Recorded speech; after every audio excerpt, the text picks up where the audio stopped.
কয়েকটি অসাধারণ বাংলা সাহিত্যের রহস্যময় গল্প নিয়ে সাজানো আমাদের এই বিশেষ নিবেদন, রহস্যের রোমাঞ্চে অ্যাডভেঞ্চার। এখন আপনাদের জন্য নিহার রঞ্জন গুপ্তের লেখা একটি গোয়েন্দা গল্প, নেশা। নিহার রঞ্জন গুপ্তের জন্ম 1911 সালে অবিভক্ত বাংলার যশোর জেলায়। তিনি একাধারে ছিলেন জনপ্রিয় রহস্য কাহিনীকার এবং চিকিৎসক। বিখ্যাত গোয়েন্দা চরিত্র কিরিটি রায়ের স্রষ্টা হিসেবে তিনি সমগ্র উপমহাদেশে স্মরণীয় হয়ে আছেন। দ্বিতীয় বিশ্বযুদ্ধ চলাকালীন তিনি ভারতীয় সেনাবাহিনীতে যোগ দেন ও বিশ্বের বিভিন্ন জায়গায় স্থানান্তরিত হন। এই চাকুরির সূত্রে তিনি চট্টগ্রাম, মায়ানমার থেকে মিশর পর্যন্ত বিভিন্ন রণাঙ্গনে ঘুরে বহু বিচিত্র অভিজ্ঞতা সঞ্চয় করেন। তৎকালীন ব্রিটিশ যুক্তরাজ্য থেকে বিশেষ ডিগ্রি অর্জন করে তিনি কলকাতা মেডিকেল কলেজে যোগ দেন। দেশভাগের পর তিনি সপরিবারে কলকাতায় স্থায়ীভাবে অভিবাসিত হন। তার লেখা কতগুলি উল্লেখযোগ্য উপন্যাস হল কালো ভ্রমণ, মৃত্যুবান, কালনাগ, উত্তর ফাল্গুনী, কলঙ্কিনী কঙ্কাবতী, রাতের রজনীগন্ধা। এদের মধ্যে কতগুলি উপন্যাস বাংলা ও হিন্দি ভাষায় সফলভাবে চলচ্চিত্রায়িত হয়েছে। আজকের গল্পটি আমরা নিয়েছি কিরিটি অমনিবাস ভলিউম 1 থেকে। প্রধান চরিত্রে কিরিটি রায়, শান্তশীল গোস্বামী। গল্প পাঠে রূপক কুমার সেন। শুরু হচ্ছে নেশা।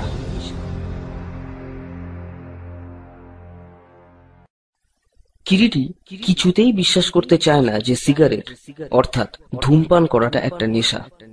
কোনো যুক্তি নেই, তবু সে তর্ক করবেই। কিরিটির যুক্তি হচ্ছে, মদ্যপান, ধূমপান বা জুয়া খেলা কোনোটাই নেশা নয় যতক্ষণ না সেটা অর্থাৎ অভ্যাসটা মানুষের মনুষ্যত্বকে গ্রাস করেছে। তবে হ্যাঁ, গ্রাস মানেই মৃত্যু। গ্রাস করেছ কি মরেছ। কিরিটি মৃদু গম্ভীর কণ্ঠে বলে চলে। অভ্যাস মতো দু চোখের পাতা বোঝা, আরাম কেদারাটার উপরে গা এলিয়ে পড়ে আছে। কিন্তু লোকে কি অত কথা ভেবে নেশা করে? গোড়া থেকে শুরু করে, তারপর অভ্যাসে পরিণত হয়, তখনই সেটাকে বলবো নেশা। কিরিটি বলে, এ কথা আমি বিশ্বাস করি না। সুব্রত তীব্র প্রতিবাদ জানায়। দেখো, বিশ্বাসের ব্যাপারটা রিলেটিভ, আপেক্ষিক। তুমি যেটা বিশ্বাস করো না আমি হয়তো করি, আবার তেমনি আমি যেটা করি তুমি হয়তো করো না। আচ্ছা, এই যে তুমি সিগার খাও, যতই তুমি অস্বীকার করো না কেন, আমি বলবো ওটা তোমার একটা নেশাই। না, নেশা নয়, কারণ ইচ্ছে করলেই যে কোনো মুহূর্তে ধূমপান ত্যাগ করতে পারি, কাজেই এটা নেশা নয়। তাই তো বলবো, যতক্ষণ তুমি নেশাকে ধরেছ ততক্ষণ ক্ষতি নেই, কিন্তু যেই নেশা তোমাকে ধরেছে তখনই চিৎপটাল। আমি সিগারকে খাই, সিগার আমাকে খায় না। অতএব বুঝেছ, আমি নেশা করি না। একদিন যে সিগার তোমাকে খাবে না তাকে বললে, নো গ্যারান্টি। আমি বা আমার আত্মবিশ্বাসী আমার গ্যারান্টি। ওটা তোমার অহমিকা। অহমিকা মানুষের মস্ত বড় একটা অলংকার, যদি সেটা শোনার হয়। ভেবে দেখো তো একবার, অহমিকার মতো অলংকার অর্থাৎ গৌরব মানুষের আর হতে পারে কিনা। তবে সে অহমিকা সবার চোখে পড়বে, কিন্তু চোখকে পীড়া দেবে না, ফুল ফোটাবে না। শোনো, একটা গল্প বলি, অহমিকার নয়, তোমার এই নেশারি।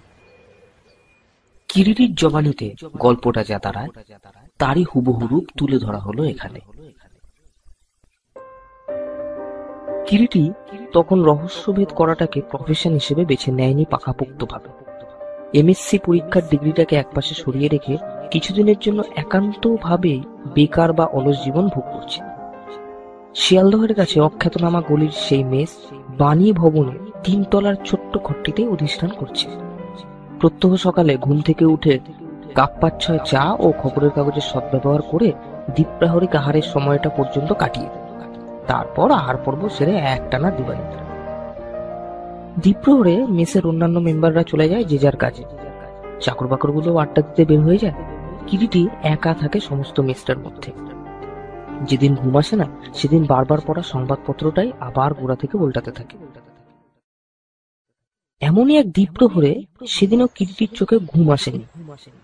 শুয়ে শুয়ে সংবাদপত্রটা উল্টাচ্ছে। বাইরের সিঁড়িতে জুতোর শব্দ পাওয়া গেল। কি যেন সিঁড়ি বেয়ে উঠে আসছে শ্লথ ধীর পদবিক্ষেপে। কি আবার? পরিচিত জুতোর শব্দ তো নয়। মেসের সকলের পায়ের ও জুতোর শব্দের সঙ্গে কিরীটি পরিচিত। একটু পরে একটা ক্ষণক্ষণে গলা শোনা গেল। এমএসএ সিট খালি আছে বলতে পারেন মশাই। আগন্তুক ততক্ষণে প্রায় দরজার উপরে এসে দাঁড়িয়েছে। প্রথমে একখানা মুখ, চৌকো চোয়াল, গাল দুটো ভেঙে বসে যাওয়ার দরুন গালের হাড় দুটো বিশ্রী ভাবে চামড়া ঠেলে যেন সজাগ হয়ে উঠেছে। মুখ ভর্তি বসন্তের কলঙ্ক চিহ্ন। দাড়ি নিখুঁত ভাবে কামানো, একজোড়া পুরু কাঁচায় পাকায় মেশানো গোঁফ। তারপর দেখা দিল ক্রমে লম্বা রোগাটে একটা চেহারা, পরিধানে একটা সাদা লংস, তার উপর দামি মুগার একটা ওপেন ব্রেস্ট কোট, পায়ে দামি নিউকার জুতো। ভদ্রলোকের মুখ দেখলেই বোঝা যায় ভদ্রলোক জীবনে যথেষ্ট অত্যাচার করেছে। মাথার চুল তৈলহীন রুক্ষ, চোখ দুটো যেন সমস্ত কিছুর উপরে সজাগ হয়ে আছে। তীক্ষ্ণ উজ্জ্বল দৃষ্টি, ধারালো ছুরির ফলার মতো ঝকঝক করছে যেন। এমএসএ সিট খালি আছে বলতে পারে? হ্যাঁ। মৃদু কণ্ঠে কিরিটি জবাব দেয়। সিঙ্গেল তো? দ্বিতীয় প্রশ্ন করেন ভদ্রলোক। না, ডাবলস। আমার এই ঘরেই একটা সিট খালি আছে। এই ঘরে? ভদ্রলোক ঘরের মধ্যে এসে ঢুকলেন। একবার তীক্ষ্ণ দৃষ্টিতে ছোট্ট ঘরটার চতুর্দিকে দৃষ্টি বুলিয়ে নিয়ে কতকটা যেন হতাশ ভাবেই বললেন, এই ঘর তো দেখছি বেজায় ছোট। এখানে দুজন লোক থাকতে পারে নাকি? অন্তত মেসের ম্যানেজার লোচন দাস বাবু তাই বলেন, এবং মাঝে মাঝে মেম্বারও এসে থাকছেন বা থাকবার চেষ্টা করেছেন, তারপর চলে যাচ্ছে। কত ভাড়া? 5 টাকা। 5 টাকা? 1, 2, 3, 4, 5 অর্থাৎ। বাকি কথাটা শেষ না করে ভদ্রলোক ঘরের পাশে কিরিটির ক্যাম্বিসের যে আরাম চেয়ারটা ছিল, বিনা বাক্য ব্যয় সেটার উপর বসে পড়ে বললেন, এক গ্লাস জল খেতে পারি? গলাটা শুকিয়ে গেছে। নিশ্চয়ই। কিরিটি উঠে সোরাই থেকে এক গ্লাস জল গড়িয়ে দিল।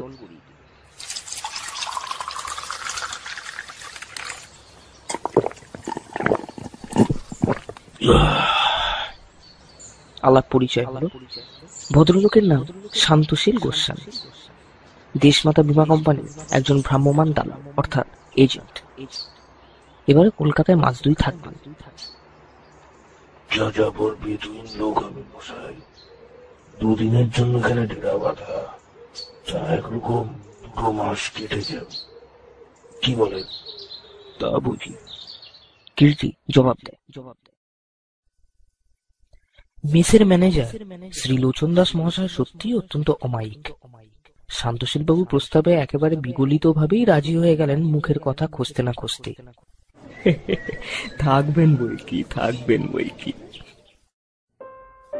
হঠাৎ লোচন দাসের কৃপায় 2 মাসের জন্য শান্তশীল পাকাপোক্ত ভাবে কিরিটির রুমমেট ও মেসের মেম্বার বনে গেলেন। নির্বিবাদে 1 সপ্তাহ কেটে গেল। কিরিটি বেকার, মেস থেকে বড় একটা বেরি হয় না, কাজকর্ম তো নেই। রুমমেট হিসেবে শান্তশীল লোকটা কিন্তু ঠিক তার বিপরীত। সকাল 5:30 থেকে শুরু করে রাত্রে 11টা পর্যন্ত লোকটি বাইরে কোথায় যে থাকেন তা তিনিই জানেন। দিনে তার কপালে মেসের ভাত বড় একটা জোটেই না, তবে রাত্রে ফিরে নিয়মিত আহার করেন মেসেই। ইন্স্যুরেন্সের দালালি করা ছাড়াও লোকটার আর একটি বিশেষ গুণ ছিল, যেটা 2-4 দিনের মধ্যেই কিরিটি জানতে পারল। ভদ্রলোক নাকি একজন পাকা দাবা খেলুড়ে। একদা মেসের ম্যানেজার লোচন দাসের দাবা খেলার প্রচন্ড নেশা ছিল। এতদিন এই মেসে দাবা খেলার সঙ্গী কাউকে পাননি। শান্তশীলকে পেয়ে কিছুদিন হলো দাবা খেলায় যেন মেতে উঠেছে। মাঝে মাঝে রাত্রে 2তলার সিঁড়ির কাছে ম্যানেজারের ঘরের আলো জ্বলতে দেখে কিরিটি সেটা টের পেয়েছে। হঠাৎ সেদিন বেলা প্রায় 11টার সময় ম্যানেজার লোচন দাস এসে 3 তলার ঘরে ঢুকে কিরিটিকে সম্বোধন করলেন। দেখুন কিরিটি বাবু, আপনার রুমমেট মানে আমাদের নতুন মেম্বার গোস্বামী মশাই ওয়ান্ডারফুল, দাবা খেলোয়াড়। কিরিটি নিত্যকার মতো সংবাদপত্রটা পড়ছিল। কাগজ থেকে চোখ না তুলেই বললে, তাই নাকি? ইয়েস, তবে ভদ্রলোকের একটু ইয়ে আছে, মানে মাথায় বোধহয় একটু ছিট আছে। কেন বলুন তো? কিরিটি এবারে সংবাদপত্রটা একপাশে সরিয়ে রেখে স্মিত মুখে ম্যানেজারের দিকে তাকায়। হঠাৎ এই কথা ওর সম্পর্কে আপনার মনে হওয়ার কারণ কি? কই, আমার তো কখনো সে কথা ওর সম্পর্কে মনে হয়নি। বরং মনে হয় সাধারণের চাইতে বেশি বুদ্ধি রাখেন। লোকটা বিয়ে থা করেননি জানেন? ব্যাপারটা এমন কিছু সাংঘাতিক নয়। অনেকেই তবু বয়সে বিয়ে থা করেন না। জানেন ওর বয়স কত? কত আর 30-32 হবে। 52, অর্থাৎ 52 বছর বয়স লোকটার। তাই নাকি? কিন্তু দেখে তো তা মনে হয় না। তা আপনি যা বলছেন তাহলেও কি বা এমন ক্ষতি হয়েছে? বলেন কি স্যার, 52 বছর বয়সেও লোকটা বিয়ে থা করলে না? শুধু ওই জন্যই ভদ্রলোকের মাথায় ছিট আছে আপনি ধরে নিয়েছেন, তাই তো? না না না না না না, খেলতে খেলতে ভদ্রলোক হঠাৎ কথা নেই বার্তা নেই, ফ্রি নো ট্রাম্পস বলে চিৎকার করে ওঠেন, এই তো? কিরিটি ম্যানেজার বাবুকে কথাটা একবার শেষ না করতে দিয়েই বলে ওঠে। লুচুনদাস যেন একেবারে বিস্ময়ে থ বনে গেছে। কিরিটির মুখের দিকে চেয়ে বলে, আশ্চর্য, কেমন করে জানলেন বলুন তো সে কথা? খালা তো নই। কিরিটি হাসতে হাসতে বলে, জানেনই তো ঘুমটা আমার চিরকালই পাতলা। তাছাড়া আপনার ঘরটা আমার ঘর থেকে বেশি দূরেও নয়। রাত্রে আপনাদের খেলার মধ্যে মাত করবার উল্লাসধ্বনি কানে এসে মাঝে মাঝে ঢোকে বই কি। তবেই বলুন, দাবা খেলতে খেলতে কেউ থ্রি নো ট্রাম্পস বলে নাকি মাথায় ছিট না থাকলে? ভদ্রলোক হয়তো দাবা খেলার চাইতে তাস খেলে বেশি ওস্তাদ, এবং এককালে তো খুব বেশি তাস খেলতেন। তাই মাঝে মাঝে দাবা খেলতে খেলতে তাস খেলছেন বলে ভুল করে থ্রি নো ট্রাম্পস বলে চিৎকার করে ওঠেন। কিন্তু তা যেন হলো একটা জিনিসের ইদানিং খুঁজে রাখছেন কি দাসমশাই? আপনার মেসের মেম্বাররা যে নেশা শুরু করেছেন, একে একে প্রায় প্রত্যেকেই, সবাই। নেশা? হ্যাঁ, যাকে ইংরেজিতে বলে ইনটক্সিকেশন। তার মানে? আজ নয়, আরেকদিন বলবো। এখন আমি একটু বাইরে যাব। বলতে বলতে কিরিটি শয্যা থেকে উঠে বাইরে বেরোবার জন্য প্রস্তুত হতে থাকে। স্বল্পভাষী কিরিটিকে ম্যানেজার ভালো করেই চেনেন, অতএব গাত্রোত্থান করলেন। মেসের সর্বসমেত 9 জন মেম্বারদের মধ্যে রামতারণ বাবু ও গোবিন্দ বাবু বয়সের দিক থেকে সকলের চাইতে প্রবীণ। বাকি সবাই অবিবাহিত ছেলে ছোকরার দল। ম্যানেজার বাবুকে সেদিন ও ধরনের একটা কথা বলবার কিরিটির কারণ ছিল। কিছুদিন ধরে কিরিটি লক্ষ্য করছিল রামতারণ বাবু ও গোবিন্দ বাবু ছাড়া মেসের অন্যান্য সমস্ত মেম্বাররাই ইদানিং যেন শান্তশেরের বিশেষ বন্ধুস্থানীয় হয়ে উঠেছে। সকলেরই যেন হঠাৎ কেমন শান্তশীলের সঙ্গে বেশ একটা ঘনিষ্ঠতা জমে উঠেছে। অবশ্য শান্তশীল লোকটা অত্যন্ত অমায়িক ও মিশুকে প্রকৃতির, মুহূর্তে যে কোনো লোককেই আপনার করে নিতে পারে। আরো একটা ব্যাপার কিরিটির মনোযোগ আকর্ষণ করেছিল। মাসের 15 দিন যেতে না যেতে মেসের সকলের অর্থাভাব দেখা দিচ্ছে। মাসের শেষে মেস খরচা দিতে টানাটানি লেগে যায়। লোচনদা সে ব্যাপার নিয়ে খিটখিট করেছেন। এমন তো কোনোদিনই ছিল না। প্রত্যেক মেম্বারই মাসের প্রথমেই নিয়মিতভাবে মেসের দেনা পাওনা মিটিয়ে দিত। এমন অর্থাভাব কারোরই বড় একটা দেখা যায়নি। হঠাৎ এরকমটা হওয়ার কারণ কি? মেসে যেন একটা বিশ্রী অশান্তির হাওয়া বইতে শুরু করেছে। বাণী ভবন মেসের মধ্যে শান্তির অভাব ছিল না। হঠাৎ যেন কোথায় একটা অদৃশ্য চিড় খেয়েছে মেসের মেম্বারদের সহজ ও স্বচ্ছন্দ জীবনযাত্রার মধ্যে। বিকেলের দিকে সেদিন কিরিটি কি একটা কাজে বের হয়েছিল। ফিরতে ফিরতে প্রায় 11:30 বেজে গেল। একতলা থেকে দোতলায় উঠবার সিঁড়িটার কাছে জায়গাটা বেশ একটু অন্ধকার, তার উপর সেখানে কোনো আলোরও ব্যবস্থা নেই। সিঁড়িপথে আসতেই ওর কানে গেল একতলার মেম্বার শিবনাথ কাকে যেন অত্যন্ত মিনতি করে বলছে, আজকে আজকে একটা দিতেই হবে স্যার, সবগুলো হয়ে গেছে, একটাও নেই, প্লিজ প্লিজ। বেশ তো, একটা ছেড়ে 5টা দেব। আগের পাওনা 10টা টাকা আগে মিটিয়ে দিন দেখি। কিরিটি অন্ধকারেই থমকে দাঁড়িয়ে পড়ে। সমস্ত চলচ্ছক্তি যেন শেষ হয়ে গেছে। দ্বিতীয় ব্যক্তির গলার স্বর চিনতে কিরিটির একটুও কষ্ট হয়নি। মাসের শেষ, একটা পয়সা বাঁচেনি, বিশ্বাস করুন। মাসের মাইনে পেলে আমি সব টাকা একসঙ্গে মিলিয়ে দেবো। নো মাই ডিয়ার স্যার, তারে কারবার গোসাই করে না শিবনাথ বাবু। তাছাড়া বাজারেও তো বস্তুটির অভাব নেই। 4 পয়সায় 10টা পাওয়া যায়, তার কিনে খান না যত খুশি। দোয়াই আপনার, দয়া করুন। অনেক খুঁজেছি কিন্তু অমন জিনিস পাওয়া যায় না। আপনার কথাই ঠিক, হিমালয় ছাড়া ওই জিনিস অন্য কোনো জায়গার গাছে হতে সত্যিই ফলে না। তাই যদি হতো, আমার গ্রামের বাড়িতেও তো একটা গাছ আছে, প্রচুর ফলেও সে গাছটায়। আপনার মতো জিনিস হলে তো আজ আমি লাখপতি হয়ে যেতাম মশাই। তবে কি আর 10টা 5টা 70টা টাকার জন্য এমন দাসত্ব করে জুতোর টুকর খেতে হতো? প্লিজ প্লিজ দয়া করুন, বলছি তো টাকা নেই। পুরুষ মানুষ জোগাড় করে আনতে পারেন না? আপনার হাতের ওই আংটিটা মাথা রেখে টাকা আনুন না। আংটি? বেশ তো, তবে তাই নিয়ে বলুন। ওদের কথাবার্তায় কিরিটি স্তম্ভিত ও হতবাক। ব্যাপারটা কেমন যেন গোলমেলে ঠেকে। ওই ব্যাপারের দিন 3 বাদে বিকালের দিকে কিরিটি বাইরে বেরোবে বলে জামা কাপড় পরছে। হঠাৎ দোতলায় একটা গোলমাল চেঁচামেচি শুনে কিরিটি নিচে নেমে এল। অনিমেষ বাবুর সঙ্গে শান্তশীলের বচসা ও হাতাহাতি চলছে প্রায়। আরে বাবা, সামনের মাঝে মায়না পেলে আমি টাকা দিয়ে দেবো। আরে বোঝার চেষ্টা করুন। ব্যাপার কি? আপনার কি ছেলে মানুষ হয়ে গেলেন নাকি অনিমেষ বাবু? ছি ছি ছি ছি, এসব কি শুরু করেছেন বলুন তো? দেখুন না মশাই, বলছি হাতে টাকা নেই, তাহলে আমাকে যাচ্ছে তাই বলছে। কিরিটি শুনল শান্তশীল অনিমেষ বাবুর কাছে টাকা পান। টাকাটা চাওয়াতেই বিভ্রাট।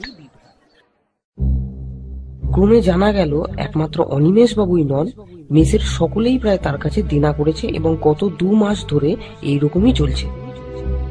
শান্তশীল এই মেসে এসেছে মাত্র মাস 3 কাছাকাছি। এরই মধ্যে সকলেই প্রায় তার কাছে টাকা ধারে। ব্যাপারটা আরো একটু ভালো করে খোঁজ করতে গিয়ে কিরিটি জানতে পারলে সকলেই শান্তশীলের কাছ থেকে হত্যুকি কিনে খায় এবং তারই জন্য ওই দেনা। আশ্চর্য, হত্যুকি খেয়ে সবাই দেনা করেছে, অর্থাৎ দেনা করে হত্যুকি খেয়েছে। এই আবার কি? সেদিন সকালে ঘুম থেকে উঠতে কিরিটির বেশ একটু দেরি হয়ে গিয়েছিল।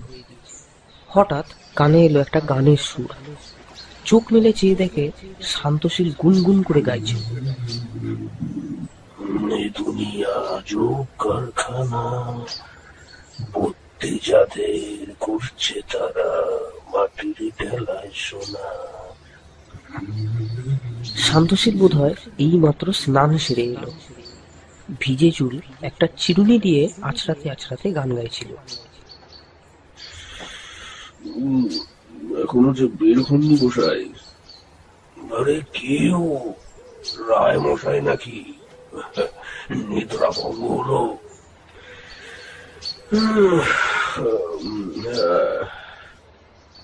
কিরিটি শয্যা থেকে উঠে রেলিং এর সামনে গিয়ে ভৃত্যকে চা দিতে বলে ঘরে এসে আবার ঢুকলো।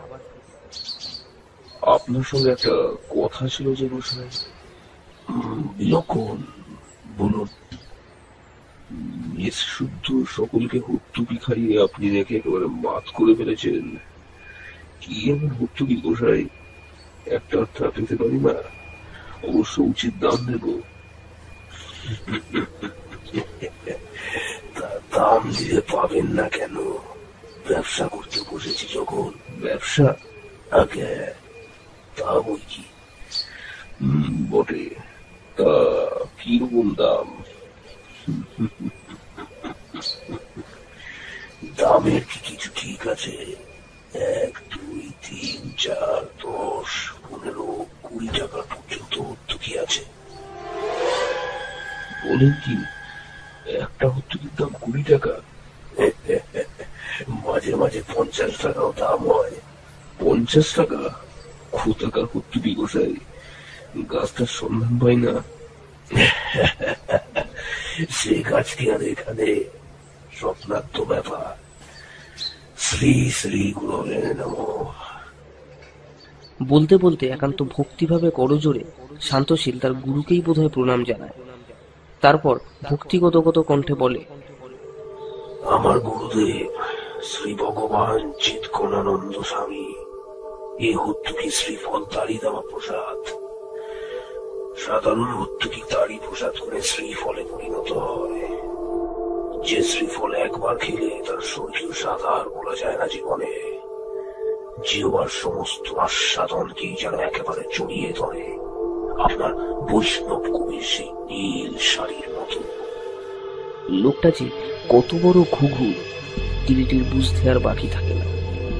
তাই বুঝি একবার সে হর্তুকি খেলে নেশা ধরে যায়? কিরিটি বলে। হা হা করে শান্তশীল হেসে ওঠে। নেশাই বটে, তবে বড় জব্বুর নেশা। রায়মশাই, আপনি বুদ্ধিমান ব্যক্তি। দুদিন এগোরে আপনার সঙ্গে বাস করেই তা টের পেয়েছি। লুকোচাবার কাজ নয় রায়মশাই, সত্যি বলছি। এই সামান্য হর্তুকির বেচা কেনা নয়, নেশার ফল।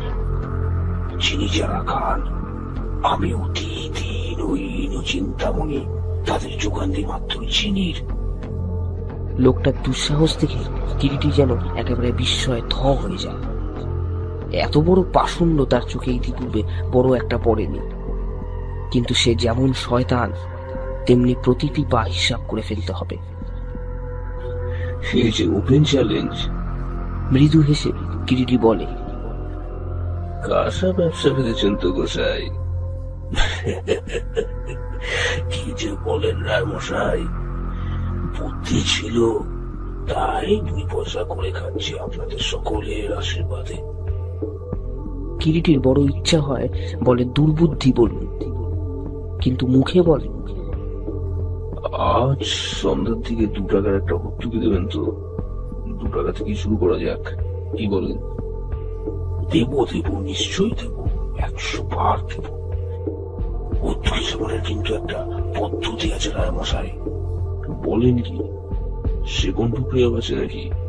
আছে বই কি, যেমন বস্তু তার তেমনি সেবন প্রক্রিয়া। বটে, তা সেটা কি শুনতে পাই না? হর্তুকিটি বেশ ভালো করে ধুয়ে 1 গ্লাস ঠান্ডা জলের মধ্যে ভিজিয়ে রাখতে হবে 12 ঘন্টা। 12 ঘন্টা? হ্যাঁ, ধরুন সন্ধ্যে 7টার সময় ভিজিয়ে রাখলেন, পরের দিন রাতে সেটি সেবন করলেন, ব্যাস। তাহলে স্বর্গপ্রাপ্তি তো? স্বর্গপ্রাপ্তি বটে। বড় বিচক্ষণ ব্যক্তি আপনি। কিন্তু কিরিটি হর্তুকি নেবার সময় একটা নয়, দুটোই নিল 4 টাকা দিয়ে। একটি হর্তুকি গোসাইয়ের নির্দিষ্ট প্রক্রিয়ায় 1 গ্লাস জলে ভিজিয়ে রাখল, দ্বিতীয়টা পকেটে রেখে স্নান করতে চলে গেল। দ্বীপ্রহরে আহারাদির পর কিরিটি হর্তুকিটা নিয়ে সোজা একেবারে সায়েন্স কলেজের ল্যাবরেটরিতে গিয়ে হাজির হলো। সমস্ত দুপুর ধরে 3 বন্ধুতে মিলে নানা প্রকার অ্যানালিসিস করেও তার মধ্যে থেকে কোনো প্রকার মাদক পদার্থেরই সন্ধান পেল না। হতাশ হয়ে ক্লান্ত কিরিটি মেসে ফিরে এলো। স্নান করে প্রথমেই কিরিটি সকালের ভেজানো হর্তুকির জলটা 1 ঢোকে খেয়ে নিল। বেশ কষা কষা এবং মিষ্টি মিষ্টি স্বাদ জলটা, যেমনটা হওয়া উচিত আর কি হর্তুকি ভেজানো জলের স্বাদ। অন্যান্য দিন ক্ষুধা তেমন থাকে না, কিন্তু আজ রাত্রে 9টা বাজতে না বাজতে বেশ ক্ষুধা অনুভব করতে থাকে কিরিটি। শুধু তাই নয়, শরীরটাও যেন অসম্ভব হালকা বলে মনে হয়। শরীরের প্রতিটি স্নায়ুতে যেন একটা স্বাচ্ছন্দ্যের তারল্য, চোখের পাতা বুজে আসে। সেদিন রাত্রে কিরিটির অন্যান্য দিনের চাইতে আহারের পরিমাণও বেশ বেশিই হলো। ঘুমটা অবশ্য একটানা হলো না, তবে ঘুমের শৈথিল্য সর্বশরীরে। কিরিটির বুঝতে কষ্ট হলো না হত্যুকির মধ্যে কোনো মাদক পদার্থ ছিল নিশ্চয়ই। পরের দিন সন্ধ্যায় শান্তশীলের সঙ্গে দেখা। শ্রীফল সেবন করেছিলেন রায় মশাই। শ্রীফলের মহিমা সম্যক উপলব্ধি করেছেন নিশ্চয়ই। আজ আরো গোটা দুই দেবেন তো। নেশা বড় খারাপ অভ্যাস মশাই, সর্বনাশের পথ। হিতোপদেশ আর যার মুখে শোভা পাক, আপনার মুখে কিন্তু শোভা পায় না, তা যা বলেছেন। এবারে আর কিরিটির কিন্তু ভুল হয় না। হত্যুকি ভেজানো জলটা ল্যাবরেটরিতে গিয়ে অ্যানালিসিস করতেই দেখা গেল অনেক কিছু আছে তার মধ্যে। কিরিটি এবারে খোলাখুলি ভাবে শান্তশীলকে একেবারে চেপে ধরল। গোসাই, এবারে যদি আপনাকে পুলিশের হাতে দিই। কি যে বলেন? কি বলি মানে? মাদক দ্রব্যের চোরা কারবার করছেন, স্মাগলার। অমৃতম পাল ভাসিতম। কিরিটি বিস্ময় একেবারে নির্বাক। লোকটা হয় শয়তান নয়তো সাধু। এটা ব্রিটিশের রাজত্ব রায় মশাই। বয়সে আপনি এখনো নাবালক আমার কাছে। বলতে বলতে হঠাৎ যেন শান্তশীলের চোখ দুটো অস্বাভাবিক এক দীপ্তিতে ঝকঝক করে জ্বলে ওঠে। ব্যঙ্গ ও নিরতিশয় অবজ্ঞা যেন শান্তশীলের কণ্ঠস্বরে ঝরে পড়ে। বলে হাতি ঘোড়া গেল দল, মশক বলেন কত জল। করি মশাই করি, মাদক দ্রব্যের চোরা কারবারি করি, but nobody can touch me, nobody, বুঝলেন? বলে দুহাতে বৃদ্ধাঙ্গুষ্ঠ উঁচু করে নেড়ে নেড়ে হিংস্র কুটিল চাপা উচ্ছ্বাসে যেন ভেঙে পড়তে থাকে শান্তশীল দাঁড়িয়ে দাঁড়িয়ে। আর কিরিটি দাঁড়িয়ে নিঃশব্দে যেন রাগে ফুলতে থাকে। সত্যি তো, প্রমাণ কোথায়? প্রমাণ ছাড়া কেমন করেই বা ওকে ধরবে? শান্তশীল পায়ে জুতোটা গলাতে গলাতে বললে, অব্যাপার সুব্যাপার হরিপুরের গোসাই, চিৎকলানন্দের শিষ্য। যত চাও পাবে, নেশা করো, নাকটা খাও, ফুর্তি করো, ঝামেলার প্রয়োজনটা কি বাবা? শান্তশীল ঘর থেকে বের হয়ে গেল এবং যাবার আগে একরাশ কালো কালি কিরিটির চোখে মুখে ছিটিয়ে দিয়ে গেল।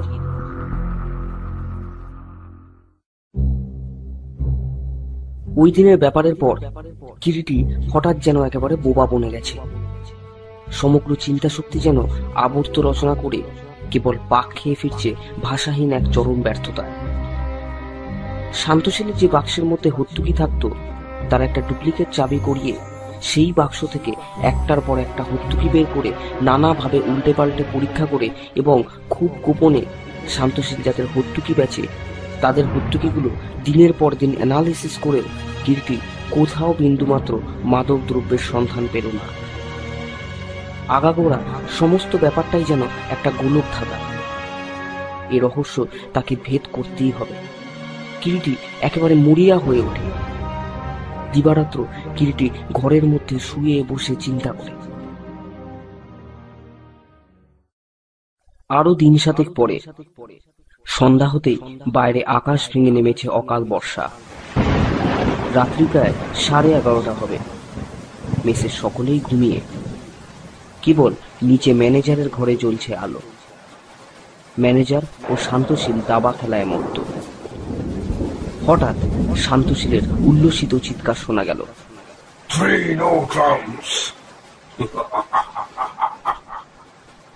কালো আকাশটা চিরে একটা বিদ্যুৎ ঝিলিক হেনে গেল। কিরিটি টুক করে ঘর থেকে বের হয়ে পড়ে। আলোটা নিভিয়ে গিয়েছিল, গায়ে একটা কালো চাদর জড়ানো। দ্রুত পদে সিঁড়ি দিয়ে দোতলার বারান্দায় এসে দাঁড়ালো। অন্ধকার বারান্দা দিয়ে পা টিপে টিপে মেসের নতুন চাকর ভোলা, না হ্যাঁ ভোলাই যাচ্ছে। চোরের মতো পা টিপে টিপে ও জ্যোতিষবাবুর ঘরের দিকে যাচ্ছে। ভোলা খোলা জানলার সামনে গিয়ে দাঁড়ালো। হাতেও সেটা ঠিক আছে, একটা ছোট্ট ডান্ডা। কিরিটি আর ক্ষণমাত্র বিলম্ব না করে নিঃশব্দে এগিয়ে গিয়ে পিছন থেকে অতর্কিতে বলিষ্ঠ দু বাহু দিয়ে ভোলাকে চাপটে ধরে। ভোলা চমকে ওঠে। চাপা গর্জনে কিরিটি বলে, চুপ। শক্ত করেছিস কি তোকে পুলিশে দেবো? আয় আমার সঙ্গে। কিরিটি জোর করে এক প্রকার টানতে টানতে ভোলাকে নিয়ে এসে নিজের ঘরে ঢুকে প্রথমে ভেতর থেকে ঘরের খিলটা বন্ধ করে, পরে আলোটা দেয় জেলে। ভোলা হাউমাউ করে কেঁদে ওঠে। আমি আমি কিছু জানি না বাবু। দেখি তোর হাতে ওটা কি। বাসি। ঠিক এমনি সময় দাঁড়ে কড়াঘাত শোনা গেল। দরজাটা খুলুন রায় মশাই, মিথ্যে ওকে শাসাচ্ছে, ওটা কিছুই জানে না। কিরিটি মুহূর্তকাল দ্বিধা করে এগিয়ে গিয়ে দরজাটা খুলে দেয়। গোয়েন্দাগিরি করবেন করুন, কিন্তু নিরীহ চাকর বাকরদের নিয়ে অ্যাডভেঞ্চার করা কেন? দে বলা, বাসিটা রায় মশাইকে দে। ভোলা শান্তশীলের নির্দেশে বাঁশিটা কিরিটির হাতে তুলে দেয়। ওকে যেতে দিন। যা বলা, নিচে যা। ছি রায় মশাই, ছি। কিরিটি হতভম্বের মতো দাঁড়িয়ে থাকে। ভোলা ঘর থেকে নিষ্ক্রান্ত হয়ে যায়। কিরিটির হাতে তখনও ধরা সেই বাঁশিটা। অন্যমনস্কভাবে বাঁশিটা হাতের মধ্যে নিয়ে দেখতে দেখতে হঠাৎ একটা কথা কিরিটির মনে বিদ্যুৎ চমকের মতোই যেন ঝিলিক দিয়ে যায়। সঙ্গে সঙ্গে কিরিটি দরজার দিকে অগ্রসর হয়। ও কি? কোথায় যান? ভোলা। এই পর্যন্ত বলে হঠাৎ কিরিটি শান্তশীলের মুখের দিকে চেয়ে থমকে দাঁড়িয়ে যায়। একান্ত নির্বিকার শান্তশীল খোলা দরজার ঠিক একপাশে দাঁড়িয়ে। তার সমগ্র মুখখানা যেন একটা বিচিত্র নিষ্ঠুর চাপা উচ্ছ্বাসে ভরে গেছে। কিরিটির বুঝতে বাকি থাকে না, এক চালেই তাকে মাত করেছে শান্তশীল। হেরে গেছেন রায় মশাই, হেরে গেছেন। চাপা উল্লাসে শান্তশীল বলে ওঠে, দাবার চাল। শান্তশীলেরই জিত। পাখি পালিয়েছে, ধরা ছোঁয়ার বাইরে। কিরিটি নির্বিমেষে চেয়ে থাকে শান্তশীলের চোখের দিকে। ছুরির ফলার মতো চোখের তারা দুটো ঝকঝক করছে শান্তশীল। উত্তেজনায় কিরিটির দেহটা যেন ঋজু কঠিন একটা ধারালো ইস্পাতের তলোয়ারের মতো সোজা হয়ে চরমতম প্রতীক্ষায় উদ্গ্রীব হয়ে আছে। গোসাই, আমি কিরিটি রায়। গোসাইও যেন একটু হকচকিয়ে গিয়েছে। কি ভাবছেন গোসাই? বলেই একটা বাঁশি বের করে সজোরে একটা ফু দিল। একটু পরেই সিঁড়িতে অনেকগুলো জুতোর শব্দ শোনা গেল, একসঙ্গে উপরে উঠে আসছে। বিদ্যুৎ গতিতে শান্তশীল ফিরে দাঁড়ালে এবং বোধহয় পালাবার চেষ্টা করলে। বৃথা, সমস্ত বাড়িটার পুলিশে ঘিরে ফেলেছে গোসাই। পুলিশ! একটা অস্ফুট আর্তনাদ শান্তশীলের কণ্ঠ চিরে নির্গত হয়। পরক্ষণেই সদল বলে পুলিশ ইন্সপেক্টর সচিন মল্লিক এসে কক্ষে প্রবেশ করলেন। আসুন মিস্টার মল্লিক, ইনি শান্তশীল গোস্বামী। দুজন লাল পাগড়ি হাত করা বন্ধ অবস্থায় ভোলাকে টানতে টানতে এনে ঘরে ঢুকলো। বেটা পালাচ্ছিল মিস্টার রায়। ধরা পড়েছে? সোল্লাসে কিরিটি এগিয়ে আসে। নমস্কার কিরিটি রায় মশাই। শান্তশীলের ডাকে কিরিটি চমকে ফিরে তাকায়। একটু আগে সেই জয় গর্বিত বিচিত্র হাসি শান্তশীলের মুখে। হঠাৎ দরাম করে শান্তশীল ঘরের মেঝের উপরে পড়ে গেল। সকলে এগিয়ে এলো ভূপতিত শান্তশীলের দিকে। শান্তশীলের সমগ্র দেহটা ধনুকের মতো বার কয়েক বেঁকে বেঁকে উঠে স্থির হয়ে গেল। বুঝতে কিছুই বাকি থাকে না কারণ শান্তশীল আত্মহত্যা করেছে।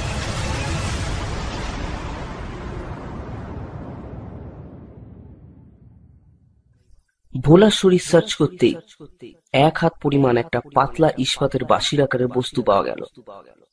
ভোলার সাহায্যে জিনিসটার কারুকার্য বোঝা গেল। ভিতরটা বন্দুকের নলের মতো ফাঁপা।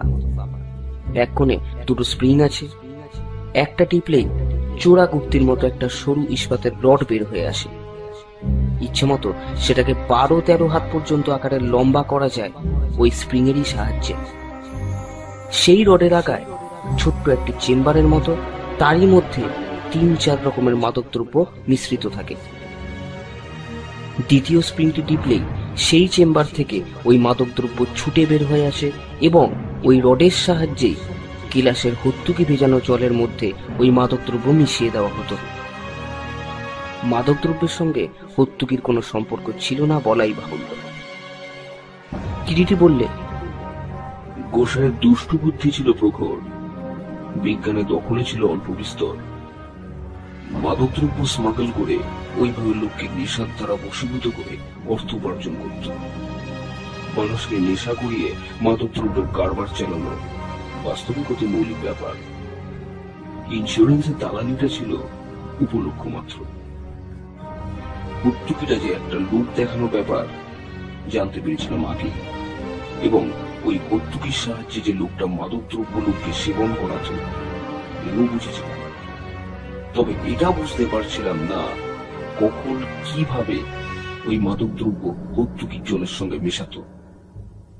তারপর হঠাৎ মনে পড়ল, দাবা খেলতে খেলতে হঠাৎ 3 no trumps বলে চেঁচিয়ে ওঠে। নিশ্চয়ই ওর মধ্যে কোনো ক্লু আছে, সেটা ধরতে পারছি না।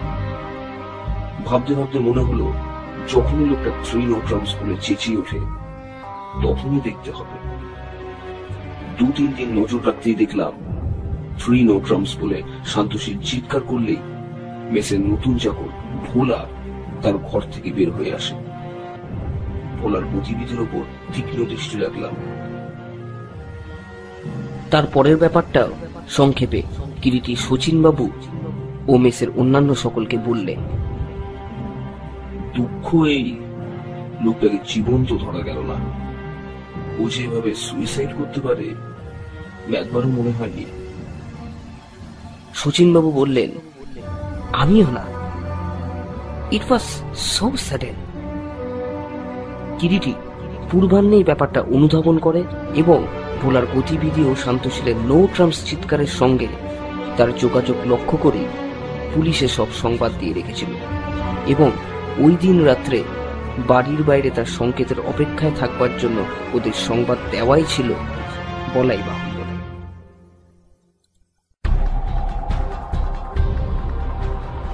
শুনছিলেন নেশা, রচনা নিহার রঞ্জন গুপ্ত, গল্পের সূত্রধার এবং গল্প পাঠে রূপক কুমার সেন, কিরিটি রায়, শান্তশীল গোস্বামী ও অন্যান্য ভূমিকায় রূপক কুমার সেন, বিশেষ সহযোগিতায় প্রসূন দাস, পরিকল্পনা, পরিচালনা, শব্দগ্রহণ, আবহ সঙ্গীত ও স্পেশাল এফেক্টসে রূপক কুমার সেন, পরিবেশনায় D&S এন্টারটেইনমেন্ট ক্রিয়েটিভ মিডিয়া।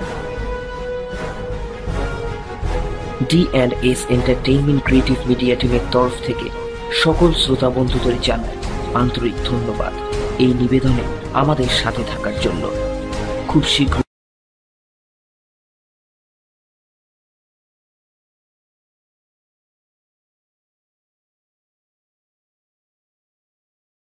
ব্যঙ্গ ও নিরতিশয় অবজ্ঞা যেন শান্তশীলের কণ্ঠস্বরে ঝরে পড়ে। বলে হাতি ঘোড়া গেল দল, মশক বলেন কত জল। করি মশাই করি, মাদক দ্রব্যের চোরা কারবারি করি, but nobody can touch me, nobody, বুঝলেন? বলে দুহাতে বৃদ্ধাঙ্গুষ্ঠ উঁচু করে নেড়ে নেড়ে হিংস্র কুটিল চাপা উচ্ছ্বাসে যেন ভেঙে পড়তে থাকে শান্তশীল দাঁড়িয়ে দাঁড়িয়ে, আর কিরিটি দাঁড়িয়ে নিঃশব্দে যেন রাগে ফুলতে থাকে। সত্যি তো, প্রমাণ কোথায়? প্রমাণ ছাড়া কেমন করেই বা ওকে ধরবে? শান্তশীল পায়ে জুতোটা গলাতে গলাতে বললে, অব্যাপার সুব্যাপার হরিপুরের গোসাই চিৎকলানন্দের শিষ্য। যত চাও পাবে, নেশা করো, নাকটা খাও, ফুর্তি করো, ঝামেলার প্রয়োজনটা কি বাবা? শান্তশীল ঘর থেকে বের হয়ে গেল এবং যাবার আগে একরাশ কালো কালি কিরিটির চোখে মুখে ছিটিয়ে দিয়ে গেল।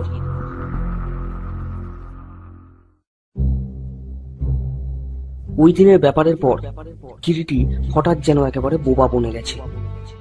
সমগ্র চিন্তা শক্তি যেন আবর্ত রচনা করে কেবল পাক খেয়ে ফিরছে ভাষাহীন এক চরম ব্যর্থতা। শান্তশীলের যে বাক্সের মধ্যে হত্যুকি থাকতো, তার একটা ডুপ্লিকেট চাবি করিয়ে সেই বাক্স থেকে একটার পর একটা হত্যুকি বের করে নানাভাবে উল্টে পাল্টে পরীক্ষা করে এবং খুব গোপনে শান্তশীল যাদের হত্যুকি বেচে তাদের হত্যুকিগুলো দিনের পর দিন অ্যানালিসিস করেও কিরিটি কোথাও বিন্দুমাত্র মাদক দ্রব্যের সন্ধান পেল না। আগাগোড়া সমস্ত ব্যাপারটাই যেন একটা গোলক ধাঁধা। এ রহস্য তাকে ভেদ করতেই হবে। কিরিটি একেবারে মরিয়া হয়ে ওঠে। দিবারাত্র কিরিটি ঘরের মধ্যে শুয়ে বসে চিন্তা করে। আরো দিন সাতেক পরে সন্ধ্যা হতেই বাইরে আকাশ ভেঙে নেমেছে অকাল বর্ষা। রাত্রি প্রায় 11:30 হবে। মেসের সকলেই ঘুমিয়ে, কেবল নিচে ম্যানেজারের ঘরে জ্বলছে আলো। ম্যানেজার ও শান্তশীল দাবা খেলায় মত্ত। হঠাৎ শান্তশীলের উল্লসিত চিৎকার শোনা গেল,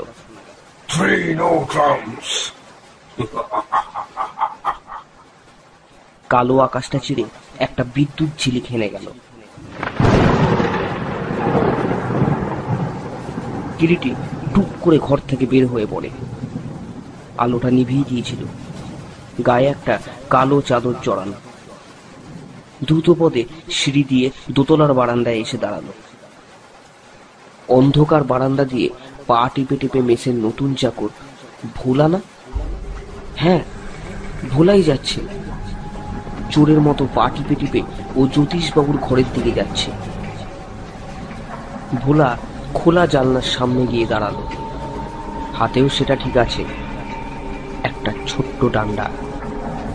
কিরিটি আর ক্ষণমাত্র বিলম্ব না করে নিঃশব্দে এগিয়ে গিয়ে পিছন থেকে অতর্কিতে বলিষ্ঠ দু বাহু দিয়ে ভোলাকে চাপটে ধরে।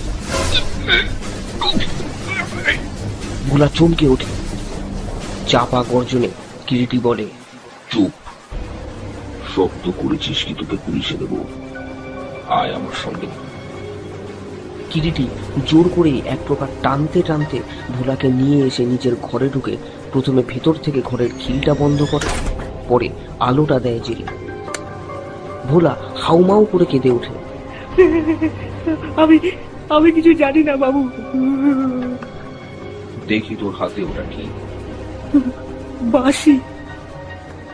ঠিক এমনি সময় দাঁড়ে কড়াঘাত শোনা গেল। দরজাটা খুলুন রায় মশাই, মিথ্যে ওকে শাসাচ্ছে, ওটা কিছুই জানে না। কিরিটি মুহূর্তকাল দ্বিধা করে এগিয়ে গিয়ে দরজাটা খুলে দেয়। গোয়েন্দাগিরি করবেন করুন, কিন্তু নিরীহ চাকর বাকরদের নিয়ে অ্যাডভেঞ্চার করা কেন? দে বলা, বাসিটা রায় মশাইকে দে। ভোলা শান্তশীলের নির্দেশে বাঁশিটা কিরিটির হাতে তুলে দেয়। ওকে যেতে দিন। যা বলা, নিচে যা। ছি রায় মশাই, ছি। কিরিটি হতভম্বের মতো দাঁড়িয়ে থাকে। ভোলা ঘর থেকে নিষ্ক্রান্ত হয়ে যায়।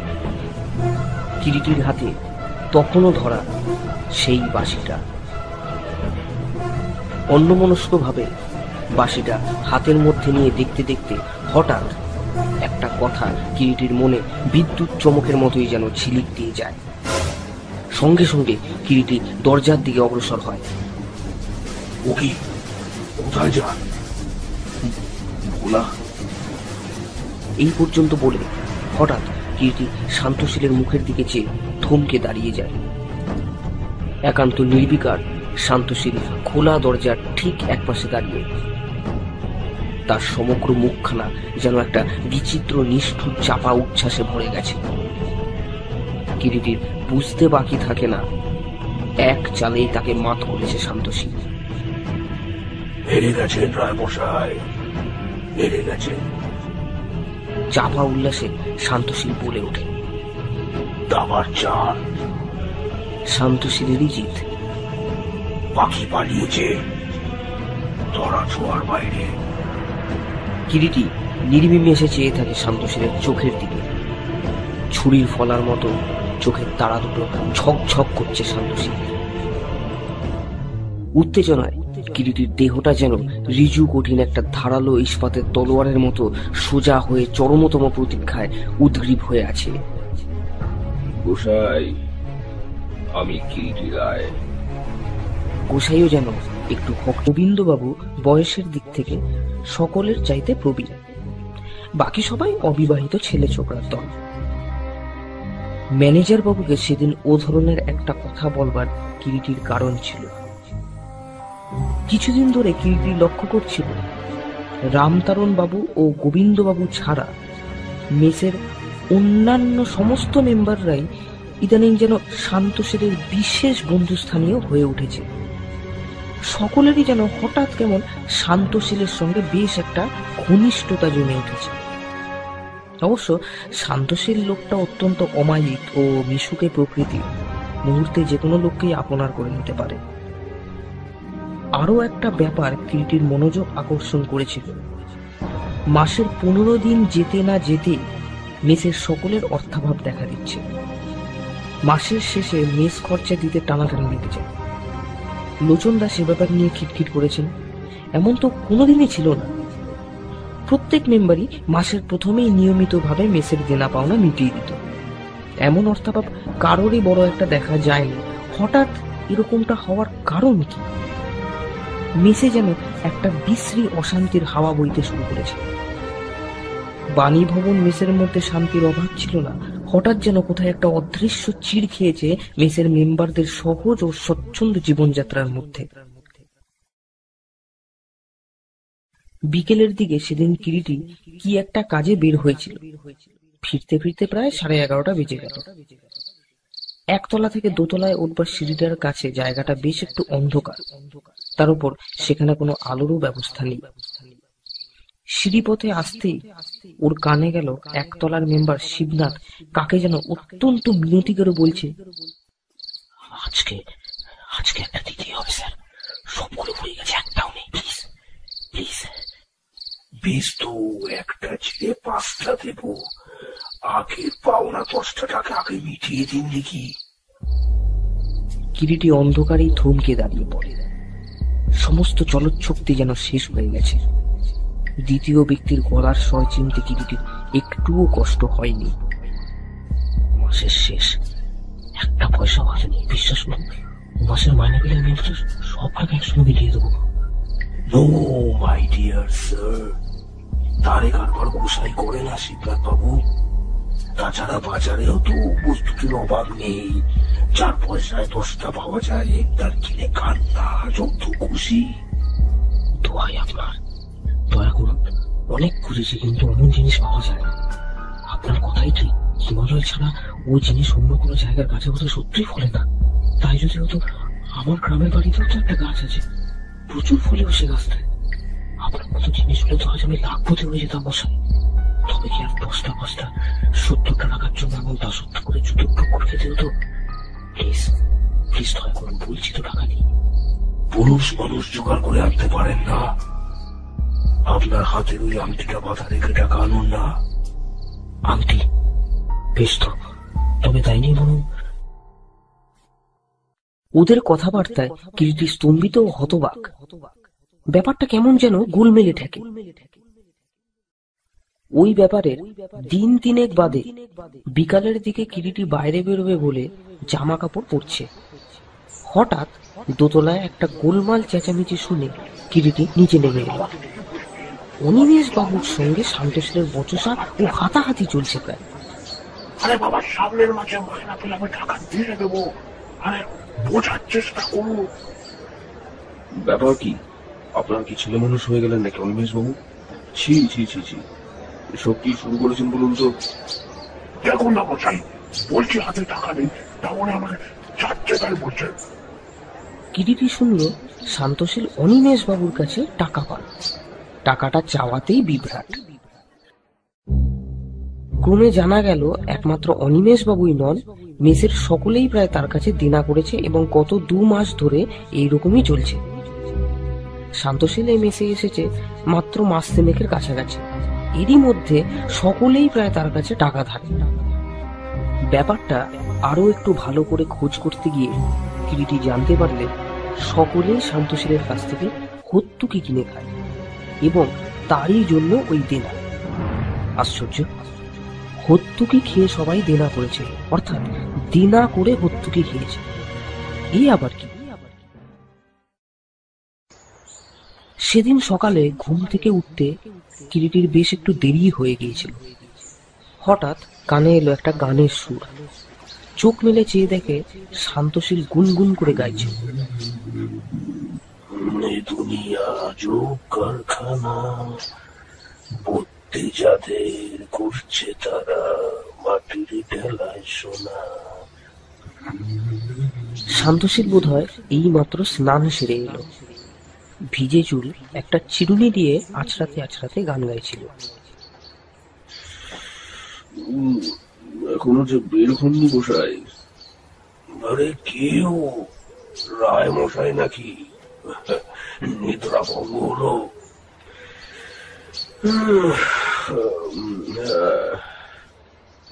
কিরিটি শয্যা থেকে উঠে রেলিং এর সামনে গিয়ে ভৃত্যকে চা দিতে বলে ঘরে এসে আবার ঢুকলো। আপনার সঙ্গে একটা কথা ছিল যে গোসাই। বিলক্ষণ, বলুন। মেস শুদ্ধ সকলকে হত্যুকি খাইয়ে আপনি নাকি একেবারে মাত করে ফেলেছেন। কি এমন হত্যুকি গোসাই? একটা অর্থ পেতে পারি না? অবশ্য উচিত দাম দেব। দাম দিলে পাবেন না কেন? ব্যবসা করতে বসেছি যখন। ব্যবসা? আগে তা বই কি বটে, তা কিরকম দাম? দামের কি কিছু ঠিক আছে? 1, 2, 3, 4, 10, 15, 20 টাকা পর্যন্ত হত্যুকি আছে। বলেন কি, একটা হত্যুকির দাম 20 টাকা? মাঝে মাঝে 50 টাকাও দাম হয়। 50 টাকা? কোথাকার হত্যুকি গোসাই? গাছটার সন্ধান পাই না। সে গাছটি আর এখানে স্বপ্নাত্ম ব্যাপার। শ্রী শ্রী গুরুবে নমঃ। বলতে বলতে একান্ত ভক্তিভাবে করজোড়ে শান্তশীল তার গুরুকেই বোধহয় প্রণাম জানায়। তারপর ভক্তিগতগত কণ্ঠে বলে, আমার গুরুদেব শ্রী ভগবান চিৎকনানন্দ স্বামী, এই হত্যুকি শ্রীফল তারই দেওয়া প্রসাদ। সাধারণ হত্যুকি তারই প্রসাদ করে শ্রীফলে পরিণত হয়। যে শ্রীফল একবার খেলে তার স্বর্গীয় স্বাদ আর বলা যায় না জীবনে। জিহ্বার সমস্ত আস্বাদনকেই যেন একেবারে জড়িয়ে ধরে আপনার বৈষ্ণব কবির সেই নীল শাড়ির মতো। লোকটা যে কত বড় ঘুঘু কিরিটির বুঝতে আর বাকি থাকে না। তাই বুঝি একবার সে হত্যুকি খেলে নেশা ধরে যায়? কিরিটি বলে। হা হা করে শান্তশীল হেসে ওঠে। নেশাই বটে, তবে বড় জব্বুর নেশা। রায়মশাই, আপনি বুদ্ধিমান ব্যক্তি। 2 দিন এগোলে আপনার সঙ্গে বাস করেই তা টের পেয়েছি। লুকোচাবার কাজ নয় রায়মশাই, সত্যি বলছি। এই সামান্য হত্যুকির বেচা কেনা নয়, নেশার ফল। চিনি যারা খান, আমি অতিদিন ওই চিন্তামণি তাদের যোগান দিই মাত্র চিনির। লোকটার দুঃসাহস দেখে কিরিটি যেন একেবারে বিস্ময়ে থ হয়ে যায়। এত বড় পাষণ্ড তার চোখে ইতিপূর্বে বড় একটা পড়েনি। কিন্তু সে যেমন শয়তান, তেমনি প্রতিটি পা হিসাব করে ফেলতে হবে। সে যে ওপেন চ্যালেঞ্জ। মৃদু হেসে কিরিটি বলে, কাঁসা ব্যবসা ফেলেছেন তো গোসাই। কি যে বলেন রায়মশাই, বুদ্ধি ছিল তাই 2 পয়সা করে খাচ্ছি আপনাদের সকলের আশীর্বাদে। কিরিটির বড় ইচ্ছা হয় বলে দুর্বুদ্ধি বলুন, কিন্তু মুখে বলে, আজ সন্ধ্যার দিকে 2 টাকার একটা ভর্তুকি দেবেন তো? 2 টাকা থেকে শুরু করা যাক, কি বলেন? দেব দেব, নিশ্চয়ই দেব, 100 বার দেব। ভর্তুকি সেবনের কিন্তু একটা পদ্ধতি আছে রায়মশাই। বলেন কি, সেবন প্রক্রিয়া আছে নাকি? আছে বই কি, যেমন বস্তু তার তেমনি সেবন প্রক্রিয়া। বটে, তা সেটা কি শুনতে পাই না? ভর্তুকিটি বেশ ভালো করে ধুয়ে 1 গ্লাস ঠান্ডা জলের মধ্যে ভিজিয়ে রাখতে হবে 12 ঘন্টা। 12 ঘন্টা? হ্যাঁ, ধরুন সন্ধ্যে 7টার সময় ভিজিয়ে রাখলেন, পরের দিন রাতে সেটি সেবন করলেন, ব্যাস। তাহলে সর্বপ্রাপ্তি তো? স্বর্গপ্রাপ্তি বটে। বড় বিচক্ষণ ব্যক্তি আপনি। কিন্তু কিরিটি ভর্তুকি নেবার সময় একটা নয়, দুটোই নিল 4 টাকা দিয়ে। একটি ভর্তুকি গোসাইয়ের নির্দিষ্ট প্রক্রিয়ায় 1 গ্লাস জলে ভিজিয়ে রাখলো, দ্বিতীয়টা পকেটে রেখে স্নান করতে চলে গেল। দ্বীপ্রহরে আহারাদির পর কিরিটি ভর্তুকিটা নিয়ে সোজা একেবারে সায়েন্স কলেজের ল্যাবরেটরিতে গিয়ে হাজির হলো। সমস্ত দুপুর ধরে 3 বন্ধুতে মিলে নানা প্রকার অ্যানালিসিস করেও তার মধ্যে থেকে কোনো প্রকার মাদক পদার্থেরই সন্ধান পেল না। হতাশ হয়ে ক্লান্ত কিরিটি মেসে ফিরে এলো। স্নান করে প্রথমেই কিরিটি সকালের ভেজানো ভর্তুকির জলটা 1 ঢোকে খেয়ে নিল। বেশ কষা কষা এবং মিষ্টি মিষ্টি স্বাদ জলটা, যেমনটা হওয়া উচিত আর কি ভর্তুকি ভেজানো জলের স্বাদ। অন্যান্য দিন ক্ষুধা তেমন থাকে না, কিন্তু আজ রাত্রি 9টা বাজতে না বাজতে বেশ ক্ষুধা অনুভব করতে থাকে কিরিটি। শুধু তাই নয়, শরীরটাও যেন অসম্ভব হালকা বলে মনে হয়। শরীরের প্রতিটি স্নায়ুতে যেন একটা স্বাচ্ছন্দ্যের তারল্য, চোখের পাতা বুজে আসে। সেদিন রাত্রে কিরিটির অন্যান্য দিনের চাইতে আহারের পরিমাণও বেশ বেশিই হলো। ঘুমটা অবশ্য একটানা হলো না, তবে ঘুমের শৈথিল্য সর্বশরীরে। কিরিটির বুঝতে কষ্ট হলো না ভর্তুকির মধ্যে কোনো মাদক পদার্থ ছিল নিশ্চয়ই। পরের দিন সন্ধ্যায় শান্তশীলের সঙ্গে দেখা। শ্রীফল সেবন করেছিলেন রায়মশাই।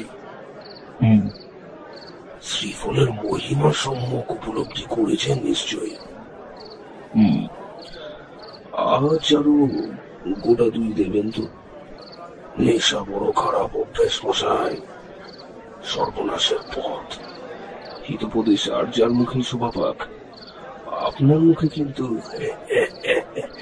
শোভা পায় না, তা যা বলেছেন। এবারে আর কিরিটির কিন্তু ভুল হয় না। ভর্তুকি ভেজানো জলটা ল্যাবরেটরিতে গিয়ে অ্যানালিসিস করতেই দেখা গেল অনেক কিছু আছে তার মধ্যে। কিরিটি এবারে খোলাখুলি ভাবে শান্তশীলকে একেবারে চেপে ধরল। গোসাই, এবারে যদি আপনাকে পুলিশের হাতে দিই? কি যে বলেন? কি বলি মানে? মাদক দ্রব্যের চোরা কারবার করছেন, স্মাগলার। অমৃতম পাল ভাসিতম। কিরিটি বিস্ময় একেবারে নির্বাক। লোকটা হয় শয়তান নয়তো সাধু। এটা ব্রিটিশের রাজত্ব রায়মশাই। বয়সে আপনি এখনো নাবালক আমার কাছে। বলতে বলতে হঠাৎ যেন শান্তশীলের চোখ দুটো অস্বাভাবিক এক দীপ্তিতে ঝকঝক করে জ্বলে ওঠে।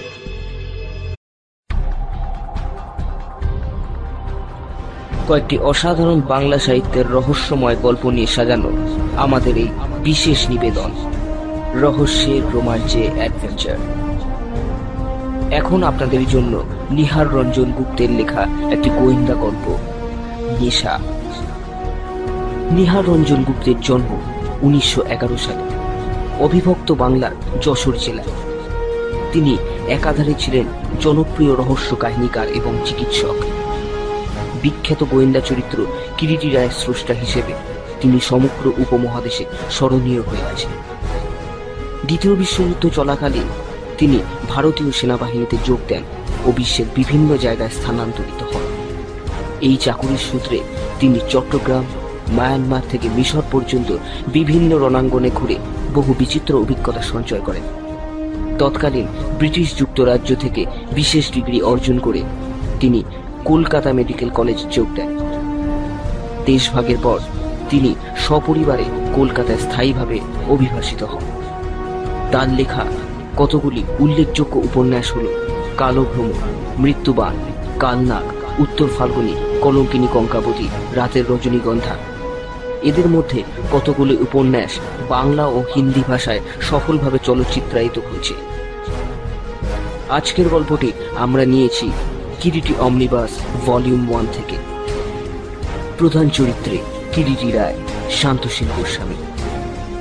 গল্প পাঠে রূপক কুমার সেন। শুরু হচ্ছে নেশা।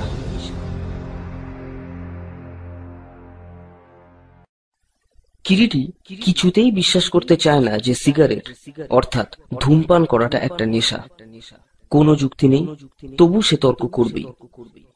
কিরিটির যুক্তি হচ্ছে, মদ্যপান, ধূমপান বা জুয়া খেলা কোনোটাই নেশা নয় যতক্ষণ না সেটা অর্থাৎ অভ্যাসটা মানুষের মনুষ্যত্বকে গ্রাস করেছে। তবে হ্যাঁ, গ্রাস মানেই মৃত্যু। গ্রাস করেছো কি মরেছ। কিরিটি মৃদু গম্ভীর কণ্ঠে বলে চলে। অভ্যাস মতো দু চোখের পাতা বোঝা আরাম কেদারাটার উপরে গা এলিয়ে পড়ে আছে। কিন্তু লোকে কি অত কথা ভেবে নেশা করে? গোড়া থেকে শুরু করে, তারপর অভ্যাসে পরিণত হয়, তখনই সেটাকে বলবো নেশা। কিরিটি বলে, এ কথা আমি বিশ্বাস করি না। সুব্রত তীব্র প্রতিবাদ জানায়। দেখো, বিশ্বাসের ব্যাপারটা রিলেটিভ, আপেক্ষিক। তুমি যেটা বিশ্বাস করো না আমি হয়তো করি, আবার তেমনি আমি যেটা করি তুমি হয়তো করো না।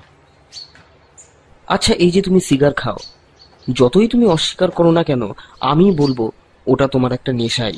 না, নেশা নয়, কারণ ইচ্ছে করলেই যে কোনো মুহূর্তে ধূমপান ত্যাগ করতে পারি, কাজেই এটা নেশা নয়।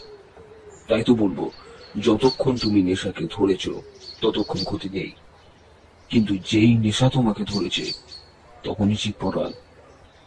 আমি সিগারকে খাই, সিগার আমাকে খায় না। অতএব বুঝেছ, আমি নেশা করি না। একদিন যে সিগার তোমাকে খাবে না তাকে বললে, নো গ্যারান্টি। আমি বা আমার আত্মবিশ্বাসী আমার গ্যারান্টি। ওটা তোমার অহমিকা। অহমিকা মানুষের মস্ত বড় একটা অলংকার, যদি সেটা শোনার হয়।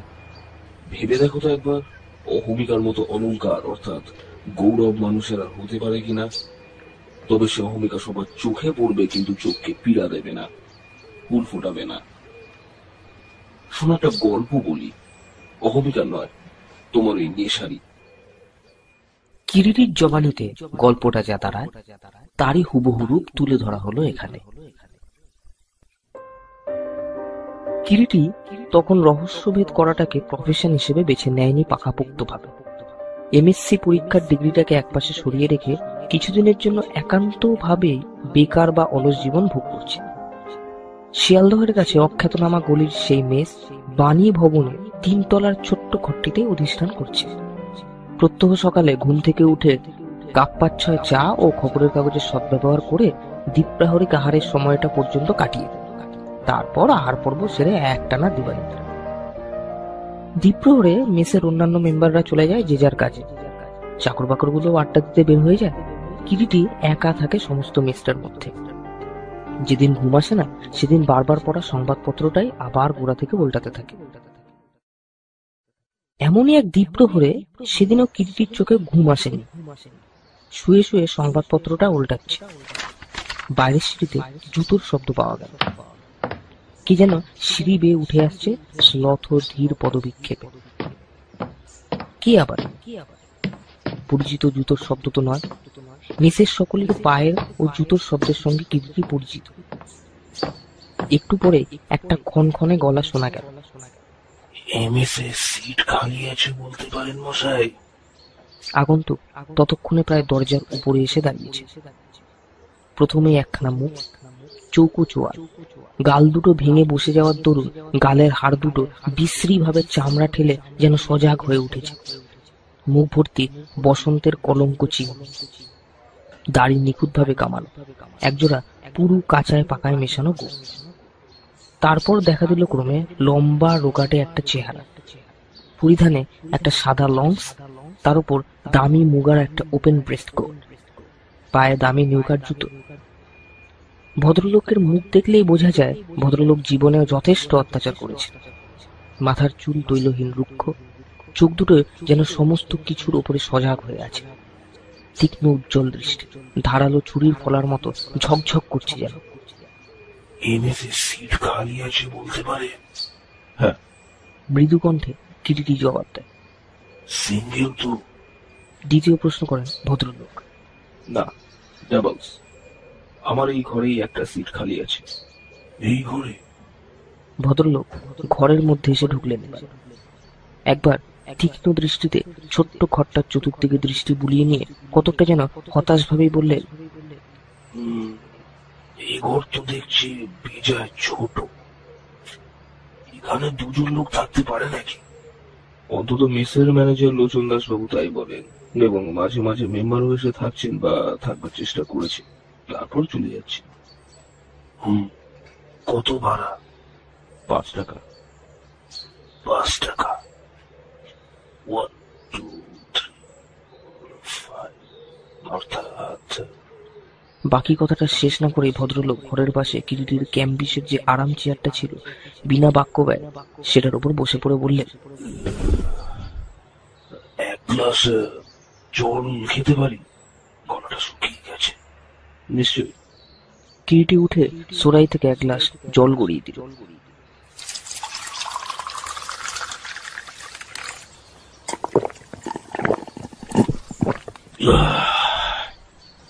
আলাপ পরিচয় হলো। ভদ্রলোকের নাম শান্তশীল গোস্বামী, দেশমাতা বীমা কোম্পানির একজন ভ্রাম্যমাণ দালাল অর্থাৎ এজেন্ট। এবারে কলকাতায় মাস 2 থাকবেন। যাযাবর বেদুইন লোক আমি মশাই। 2 দিনের জন্য এখানে ডেরা বাঁধা, তা একরকম 2 মাস কেটে যাবে। কি বলেন? তা বুঝি।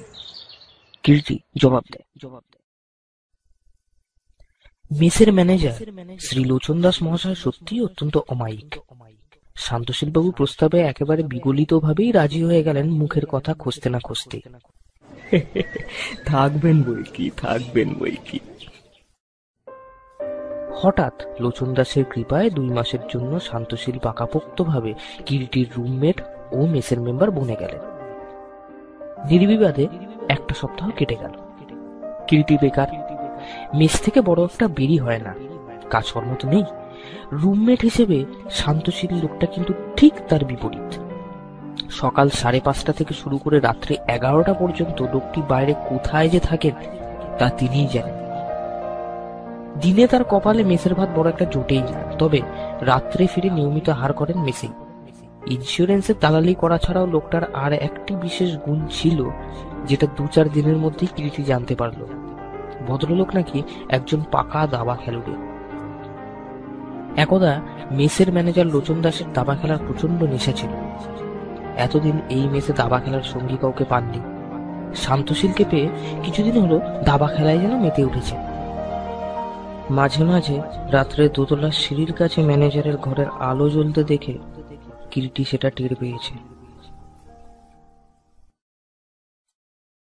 হঠাৎ সেদিন বেলা প্রায় 11টার সময় ম্যানেজার লোচন দাস এসে 3 তলার ঘরে ঢুকে কিরিটিকে সম্বোধন করলেন। দেখুন কিরিটি বাবু, আপনার রুমমেট মানে আমাদের নতুন মেম্বার গোস্বামী মশাই ওয়ান্ডারফুল দাবা খেলোয়াড়। কিরিটি নিত্যকার মতো সংবাদপত্রটা পড়ছিল। কাগজ থেকে চোখ না তুলেই বললে, তাই নাকি? ইয়েস, তবে ভদ্রলোকের একটু ইয়ে আছে, মানে মাথায় বোধহয় একটু ছিট আছে। কেন বলুন তো? কিরিটি এবারে সংবাদপত্রটা একপাশে সরিয়ে রেখে স্মিত মুখে ম্যানেজারের দিকে তাকায়। হঠাৎ এই কথা ওর সম্পর্কে আপনার মনে হওয়ার কারণ কি? কই, আমার তো কখনো সে কথা ওর সম্পর্কে মনে হয়নি। বরং মনে হয় সাধারণের চাইতে বেশি বুদ্ধি রাখেন। লোকটা বিয়ে থা করেননি জানেন? ব্যাপারটা এমন কিছু সাংঘাতিক নয়। অনেকে তবু বয়সে বিয়ে থা করেন না।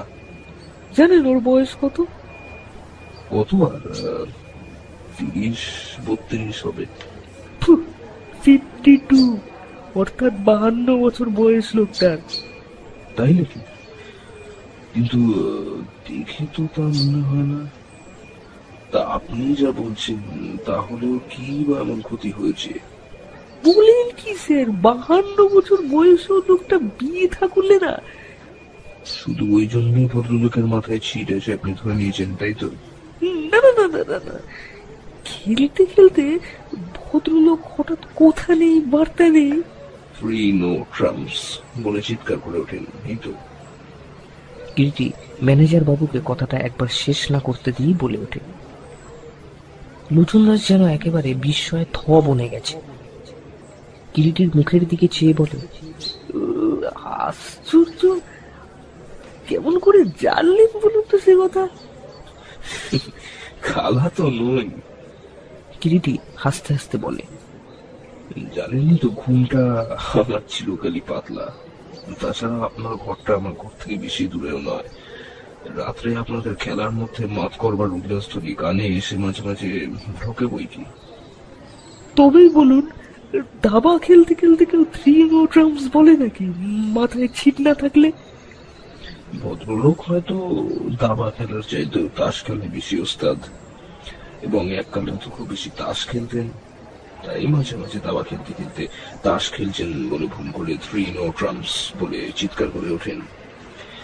কিন্তু তা যেন হলো একটা জিনিসের ইদানিং খুঁজে রাখছেন কি দাসমশাই? আপনার মেসের মেম্বাররা যে নেশা শুরু করেছেন, একে একে প্রায় প্রত্যেকেই, সবাই। নেশা? হ্যাঁ, যাকে ইংরেজিতে বলে ইনটক্সিকেশন। তার মানে? আজ নয়, আরেকদিন বলবো। এখন আমি একটু বাইরে যাব। বলতে বলতে কিরিটি শয্যা থেকে উঠে বাইরে বেরোবার জন্য প্রস্তুত হতে থাকে। স্বল্পভাষী কিরিটিকে ম্যানেজার ভালো করেই চেনেন, অতএব গাত্রোত্থান করলেন। মেসের সর্বসময় 9 জন মেম্বারদের মধ্যে রামতারণ বাবু ও